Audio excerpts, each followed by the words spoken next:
নমস্কার বন্ধুরা, কেমন আছো তোমরা সবাই? আজকে তোমাদের সাথে শেয়ার করব সম্পূর্ণ নিরামিষভাবে রান্না করা কচুর শাকের একটা রেসিপি। এর জন্য দেখো আমি কচুর শাকগুলিকে আগে সামান্য নুন দিয়ে ভাপিয়ে নিয়েছি।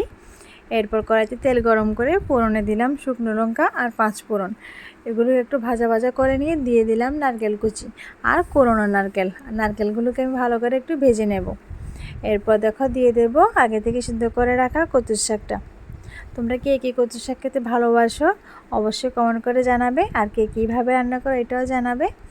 এরপর দেখো দিয়ে দিলাম ভেজে রাখা বাদাম। তোমরা চাইলে এখানে মটর বুট বা শিমের বিচিও সিদ্ধ করে দিতে পারো।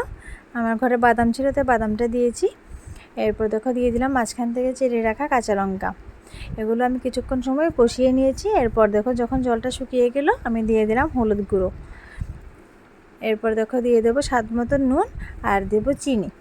সবগুলো ভালো করে মিশিয়ে নাড়াচাড়া করে শুকিয়ে নেব। দেখো ভালো করে আমি মিশিয়ে নিয়েছি। এরপর যখন শুকিয়ে গেল নামানোর আগে আমি দিয়ে দেব ঘি। আর আমার আজকের রেসিপি তোমাদের কেমন লাগলো অবশ্যই কমেন্ট করে জানাবে। থ্যাংক ইউ সো মাচ সবাইকে, টাটা।